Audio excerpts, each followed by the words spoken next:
So the excitement in this field this week, and it's different every week, let's face it, is getting a lot of attention to Los Angeles. We have some very significant protests, a lot of violence, frankly. An LA police department that is trying to contain it, not completely effectively. Trump comes over the top and says, I'm sending 2,000 members of the National Guard. We haven't in 60 years seen a president order National Guard in without the support consent of a governor. What do you think's going on here?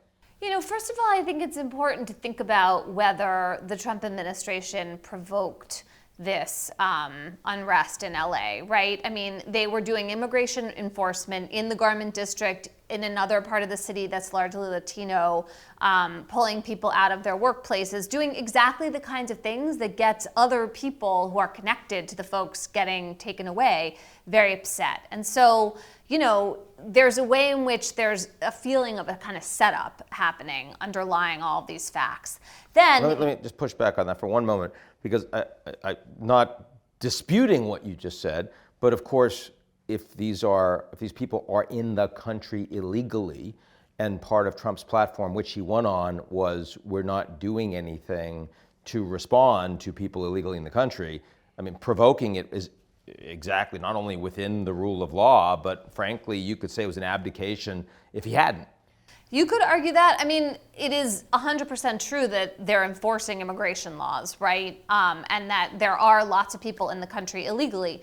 However, if you were just playing the numbers game, you would go to a poultry factory in the middle of nowhere in the Midwest and pick up a lot of factory workers, right? When you choose to go into the heart of a city, onto the streets and publicly snatch people up, you're kind of asking for a reaction. And you pick a very democratic city. Or you're showing that you're like actually doing something when you don't have the ability to get the numbers that otherwise you'd like to get. I mean, there you go. It's just the politics play very favorably for the president, right? Because immigration enforcement is an issue in which a lot of Americans, most Americans, at least top level, agree with more enforcement. So you have all those politics as part of the mix. Then you have unrest, and then you have an order. The governor of California, the local law officials, they're not asking for help, right? They're saying we can handle this. But now you have federal troops on the ground, heavily armored. You have this kind of spectacle of, you know, what looks like a kind of federal, extremely strong law enforcement presence. That is itself, again, provocative. You kind of draw more people in. And then you have the situation where there's violence erupting, and then that can be an excuse for even more troops to be called in. And we know that Trump really likes to flex these muscles, right? And so I think that's underlying here what we're seeing. So what are we expecting to see from the courts as a consequence of all this? Well, I mean, Gavin Newsom, the governor of California, is suing. Mm-hmm. He was one of those behind the IEPA suit that eventually ruled in favor of Gavin and others. Yes, to do with Trump's tariffs, true. Yeah. I mean, I think in the California context, Newsom has a good process argument, which is that, so Trump could have invoked the Insurrection Act. Which he did not. He did not. Which, yes, so he's only taken an interim step. I mean, let's remember that the Insurrection Act is sitting there on the shelf and gives the president enormous power, which, you know, maybe Congress should have done something to narrow that a while ago. But there it sits. In the meantime, we have this other statute that allows the president to federalize, to kind of take over the California part of the National Guard. However, the president is supposed to consult with the governor before doing so, and that didn't happen in this case. So that is the process aspect of this lawsuit that Gavin Newsom is bringing. We'll see where it goes. It's one of those things where even if Newsom won, presumably the Trump administration could come back, call him on the phone. And that's that. Yes, so there have been a number of those kinds of lawsuits in the courts. They're not really a ticket to ending everything the administration is. Again, you can say he didn't follow the appropriate process, but the reality is that if Trump wants to use this occasion to bring in troops legally, it's within his ken.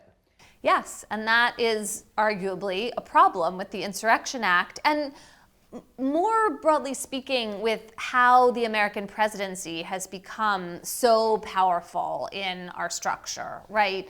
I mean, it is not the first branch of government in the Constitution. Congress is. But over time, the executive has really arrogated to itself more and more power that lawmakers used to share in. Congress has gotten much worse at standing up for its own institutional prerogatives. It's become polarized along partisan lines. The Republicans in control of Congress right now seem to care much more about Republican power than they do about institutional congressional power.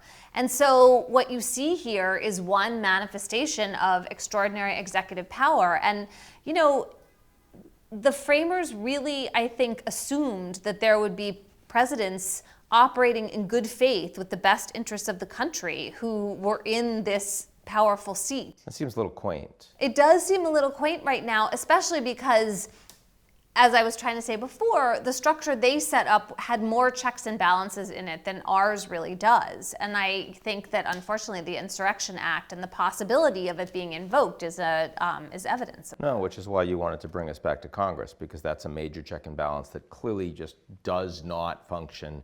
Impeachment does not function. These have become political tools, right? Not an actual check on the executive. Yeah, and it's really important to remember that, right? Because if one of the three legs of the stool just kind of disappears, we sort of forget about it. Whereas they're really important to the structure. When they, that makes the stool fall down. Like, the judges cannot save the country from an authoritarian president if we have one by themselves. That's just not a reasonable expectation to have. They can slow things down, they can hopefully make people think, they can stop some actions, but really this is a system of checks and balances that depends on all three of the parts of it doing their job.